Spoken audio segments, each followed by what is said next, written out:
with Grass and developing on Grass since 2003 and working with Grass since 1999. That was a long time ago. My specialization in research is remote sensing and image processing, essentially. And as you can see, I'm working in water management. So the presentation might be a little bit biased towards agriculture and water. I will apologize for that. However, I will try to cover the new features that are available in GRASS 7 towards satellite and image processing of satellite. So two main parts are going to be covered within this discussion. One is about classification and feature identification that Marcus didn't want to speak about. And the rest is essentially things that I've been working on over the years and that find their way slowly into GRASS 7.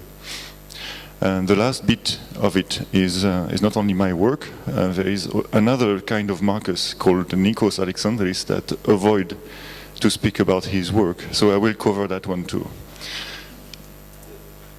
So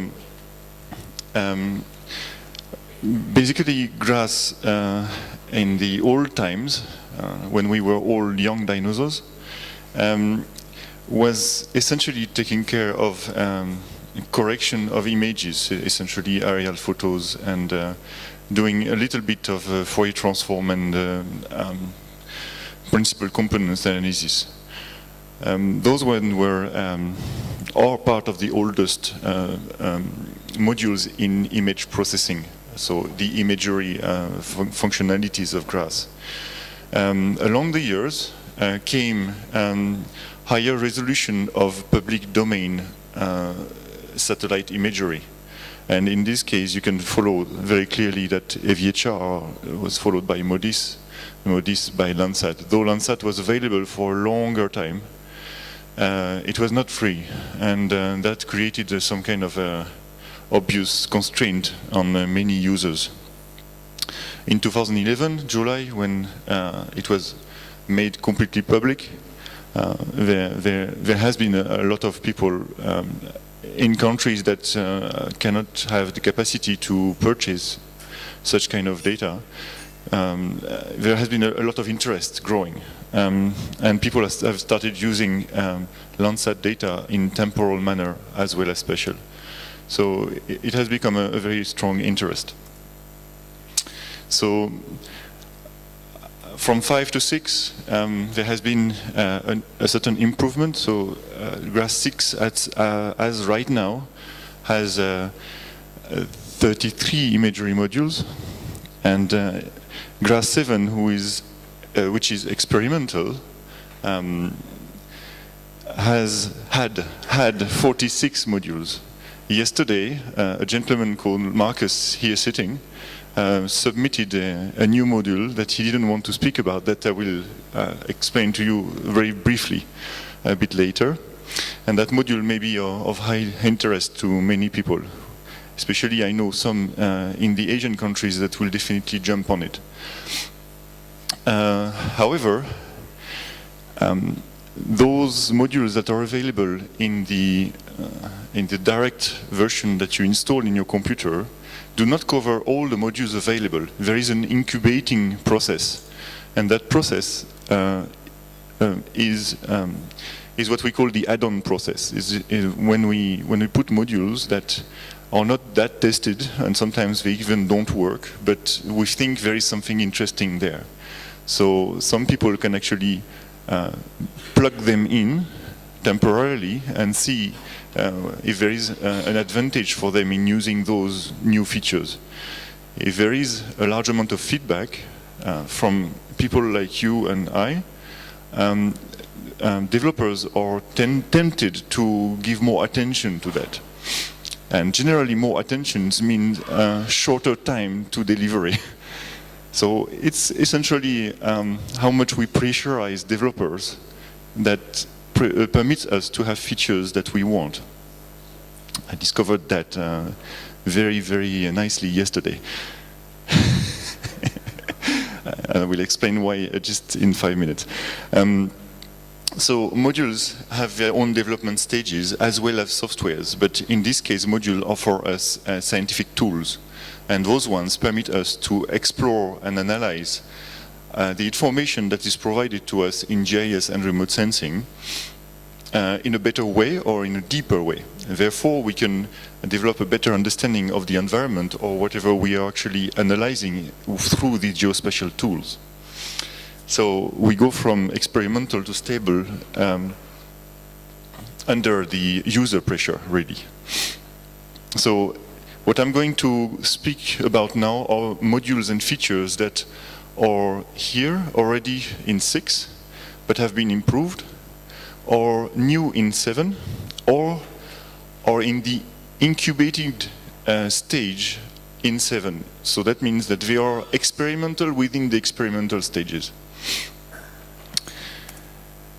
So, so you know mostly about those features up here, that autophoto, atmospheric corrections, and principal component analysis.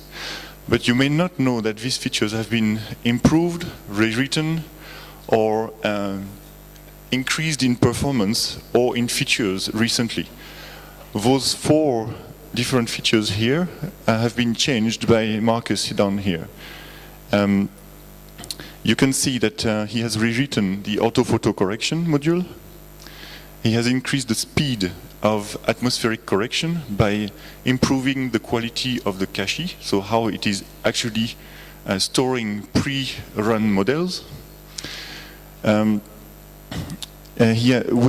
There has been some people, including Anne, who are working on adding more satellite configurations in the atmospheric correction software. And I just learned this morning that Marcus added to the principal component analysis a reverse mode for the modeling. Generally it was, and before it was working only in the forward mode, but now you can go back to it if I understand well. You want to add something?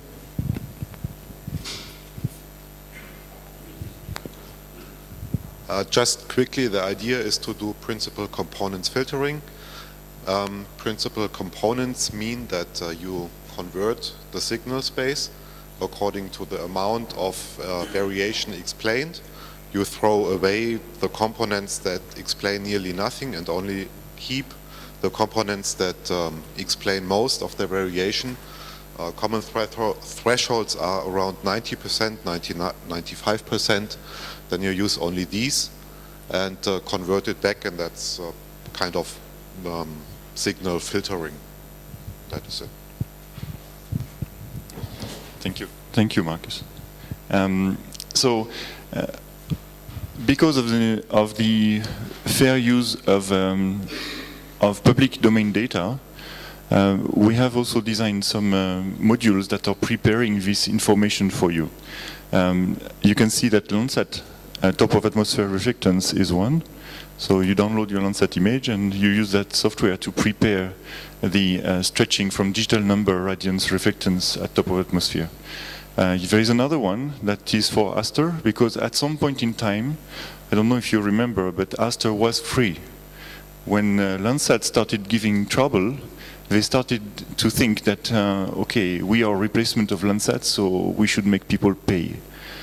However, there are still people that have some of these datasets and want to use them. So there is also a module that we developed for preparing, pre-processing this digital number radiance to reflectance at top of atmosphere for Aster. And finally, since MODIS is now ubiquitous, and that it has a non-human way of storing their quality flags, we made a module to read 0 and 1 binary code. So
grass. So in this case, 2 weeks ago, there is a new module that has been submitted called R.Hence. Hence goes for harmonic analysis, something time series. And in fact, it's basically a temporal analysis of your pixel. And from that temporal signature, you can use it for discrimination from other pixels. So it's basically a classification method, but not looking into space, looking into time. This is an earlier work that I did with I.LMF, this local maximum fitting. When you use NDVI, you want to fit everything on the maximum side, because NDVI is a maximum response system. So you can see that a 3 years, 8 days signal originally from MODIS is very noisy. This is in Thailand, sorry. So central plains of Thailand have a lot of passing of clouds. So each time you have a point going down, it's a day with a cloud, basically. Or in this case, it's even a week with a cloud. So of course you can't work with that. But if you pass HANDS, or if you pass LMF on top of it, you extract a harmonic curve, repeating curve, that translates into a signature that you can identify as a crop. In this case, this is a signature of sugarcane. Sugarcane is a perennial crop, so it takes 11 months to grow up, and on the 12th month, they actually harvest it. And this is exactly what it shows in the curve. Once you know this temporal signature, you know what land use is there. You just need to allocate the relationship between the signature and back into the map. So you have an output map out of the families of signature in time. So this is something that is very important when you do phenological analysis, climate change, and anything related to habitat mapping. This is something that has generated a huge stir in my mind yesterday evening. Marcus here uploaded a new model. Anybody knows about a software called eCognition? Anybody can raise their hand. Do you know eCognition? Anybody? 1, 2, 3, 4, 5, 6? No, you don't know? Oh yeah, okay, you're lying. I know you know. So eCognition is essentially an object, a feature identifier system, and it is extremely expensive. However, it does do some good work, and you can see here that you can, without knowing anything about this place, you know that there is a road, you know that there will be some different fields. You can identify features only by their patterns. And this is what eCognition is doing, but this is also what GRASS is doing since yesterday. So I hope that you will have the same mind-boggling questions that I have, and will try it very soon. It's available from this morning as a WinGrass 7 download. So you just install WinGrass 7 from this morning, and you will have this feature available for object and pattern analysis directly available without paying $20,000 to get a license. So please just give it a try. I think that you might have a change of life if you do a lot of classification. Yeah, it will change my life too. I mean, especially the one of my students. So that was one of the things that I believe was a very important message, and thank you for Marcus to listen to us yesterday. We were all lobbying to come on, submit it to. So he did it finally. Thank you very much, Marcus. It will help us a lot, much faster. Anyways, so this slide here is the master thesis of Václav, the gentleman sitting here. It is also in object and feature extraction field. That's why it's coming in the same side. The module in this case is called I.Edge. The previous module, sorry, is called I.Segment, right? I.Segment, yeah. So I.Segment is the one that looks very fancy and and interesting. This one looks very, very professional and nice looking. That one extracts linear features, if I'm right, right? And edges. So from that point onward, he also made some more work for extracting those features and make sense of them. So this is also available, and encourage you to use it to see how you can enhance your capacity to understand the land use at a high resolution. This part is not anymore about feature recognition or analysis. This is more work that I've been doing for the last 15 years. This is the topic of my research in general. I'm working in water management, but I'm working from space. So I'm adding odds to the capacity I have to do something properly.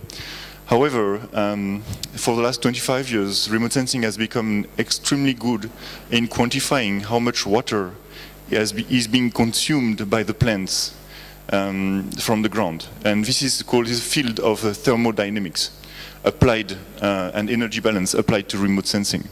I had the chance to work with people that were some pioneers in that field. So I decided that since GRASS didn't have all these modules, I would just put them in because these are the ones I use in my research very regularly. So what you have here is the traditional fields,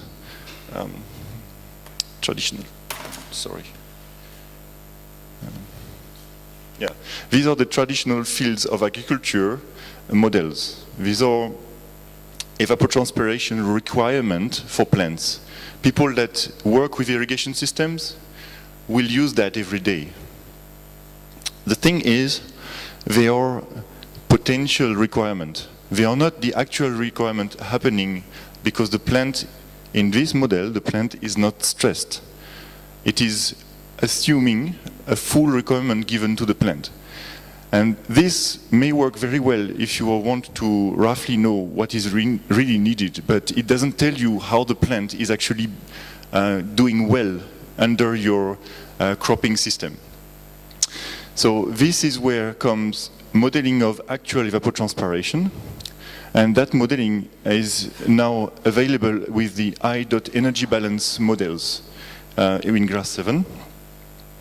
And this modeling is following this basic energy balance equation system whereby the net radiation of energy coming from the sun minus the soil heat flux minus the sensible heat flux will give you the residual, and the residual is what the plant is actually consuming as water.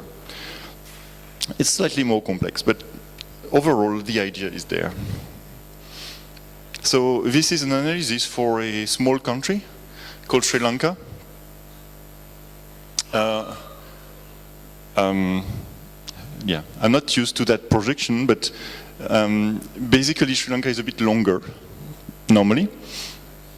I analyzed 4,500 days, actually all the archive of MODIS, and processed daily information for that, and then compiled that into yearly maps. You may say that's a lot, but in fact, within the models that are available in GRASS, it's just for loop. You just have all the data available, and you say for all the data available, just run these models. And then you have all these outputs, and you just compile them by annual basis. It's relatively simple, in fact, but actually, I will speak about that later. This is the work that Nikos has been doing during this code sprint. It's called chain processing in GRASS. We'll see that by the end. It's a very interesting field. So basically, you can do an annual component of water balance for a whole country within GRASS now. In the same way, there is another add-on that is not known really, but it's a water index. That water index permits you to process MODIS images and show, thanks, I will not be long, and show the a mask of whether there is standing water, like a flood or a lake, at any day within the MODIS archive. And if you compile that in statistics, you can actually show that there is a risk of flooding available by observations themselves. So you're compiling daily information and create probabilities out of that. So if you have 11 years or 12 years now, you process all of the images for the water masks, and then you count the number of times water has been seen in a pixel, then you can actually create that probability of flooding. And that probability translates into a curve like this, which seems to be a curve valid for every country, because I did it for another country and the curve was exactly the same. So the shape of the curve is a probability curve for flooding with different parameterization, of course, but the shape is the same. And as you can see, you can show from 1 to 100% probability of flooding. And 100% probability of flooding is a dam. There is always water there. But 1% is in red, and that's when there is one flood in 10 years. Observed flood, not modeled, observed. So it's very simple. It's just one module. You loop it over the whole archive of MODIS, and then you compile that as a statistic. It's really not big work. It's long, but it's not big. This is another work that you can do with GRASS now. GRASS has a LiDAR import feature. So you can import LiDAR information in GRASS. And in this case, this paper was about on-farm water storage in Australia. And that on-farm water storage, because it's a LiDAR, you can slice it every 10 centimeter and regenerate the area to volume curve. Basically, you don't need to do bathymetric survey anymore. And each time you have a Landsat image or a GOI image that passes over that place, you can estimate the area. And by knowing the area, you will get the volume directly. For those who have seen that the curve is not a steady growing curve, will know that there is a change in accuracy at some point, but that's something that is because the walls are very steep. If this is a natural feature, the walls will be very flat and the curve will be growing steadily. So you will have a better accuracy in assessing it. However, you can still with that monitor the amount of water stored into an area. And if you're managing a water basin, this is very important for you. So this is the last bit of my talk. Right now, with the evolution of GRASS, especially the work that Pietro is doing on PyGRASS, for me, there is a concept that comes up is that we can make a module that actually uses several modules of GRASS. And that becomes very interesting. That is what Nikos has been working on for this week, is how we can actually take all the Landsat images available in archive, store them into a hard disk, and then loop all of them, process them into something we want to do in one shot. And that can be transformed into what we would call a meta module. It's a module that is using other modules and loops over whatever available data available in your hard disk. So that's something that once set up will process everything you have in your hard disk, considering that it's the same type of satellite image, of course, and then return processed information after X number of days that it will take to do that. The advantage being that you can, at the end, recover whatever product you want or analyze the model and do whatever you want with it, like statistics of flooding or hydrological modeling, water balance systems, and God knows what kind of analysis you can do with remote sensing now. The advantage of those is that it's standardized. Standardization limits the bug. It's also less prone to human error because the meta model has standard configuration that is linking other models. So you know that these links are stable already. It has been tested by us for the users. And it permits to simplify the parameterization and also permits to apply any number of modules to all target images in your hard disk. It also ensures maximum quality of the generated image because the standardization permits you to have a constant accuracy. I didn't say good accuracy, I said constant. So this kind of flowchart basically will give you an idea about that. If you follow one of these lines, a meta model will go from remote sensing data, pre-process the data, so atmospheric correction, for example, create first level products, higher level products, then run a model, and then you will have an output. So this could be taking 5 minutes, 2 hours, 1 month, but at least it will loop through everything and it will be standard. It will be standardization of parameterization, therefore you will have a safe range of inaccuracy that you can count on all the time. Finally, some interesting stuff that are still or around, but they are not in any topic. So there is a module called R-Texture that permits you to analyze based on the texture filtering your image and return some variations of texture according to land use, basically, which, I mean, whatever is on the ground will have a different texture looking. Or flip, if you have images that are coming from TRMM, for example, they will be flipped one way or another. So you just use that to flip them east-west, north-south, or both of them. There is a new version of pan sharpening module that was written recently. When was that? A month ago? I can't remember. More? Yeah. So this one is, has been rewritten. There are 3 more models of evapotranspiration that are waiting in the add-ons. And 2 days ago I submitted a gravity anomaly module.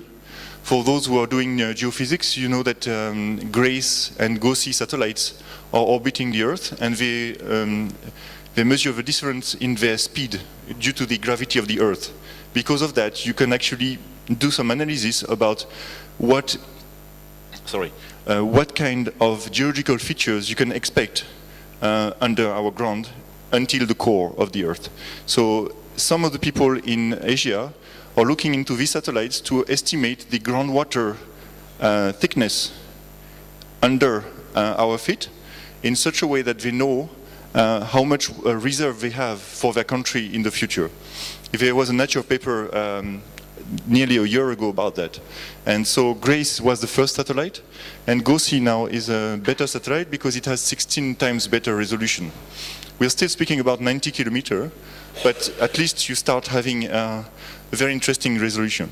For those who are hardcore geophysics, GRAIL is a satellite for gravity measurements on the moon. It actually got shot on the moon few months back, so it finished everything and it just went into a mountain.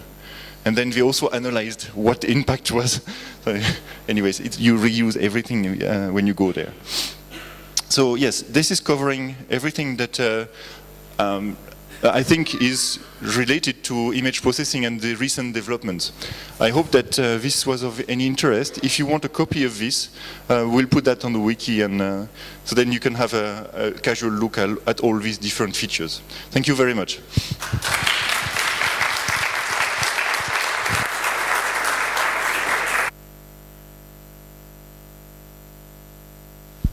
Visto che Ian ha parlato tanto di immagini, vi aggiungo una cosa che è presente su Grass7 che Ian non ha detto.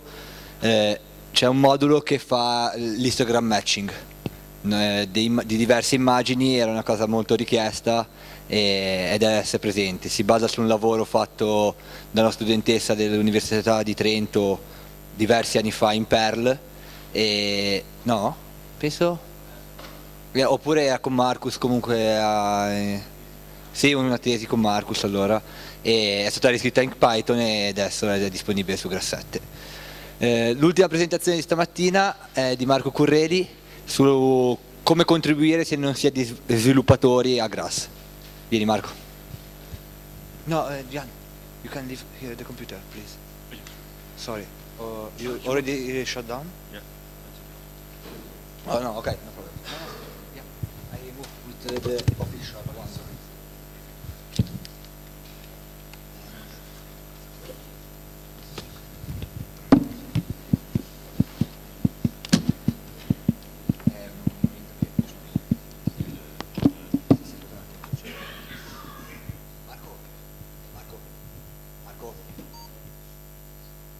Scusa Roberto, c'è il caricabatterie di questo?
Sì, è dopo, lo so, però... scusate, è un cambio di programma poiché bisogna spostare 2 interventi, allora mi hanno chiesto di anticipare il talk di Marco Correli nella sessione di Grass e poi così possiamo cambiare tutto. Scusate per l'imprevisto.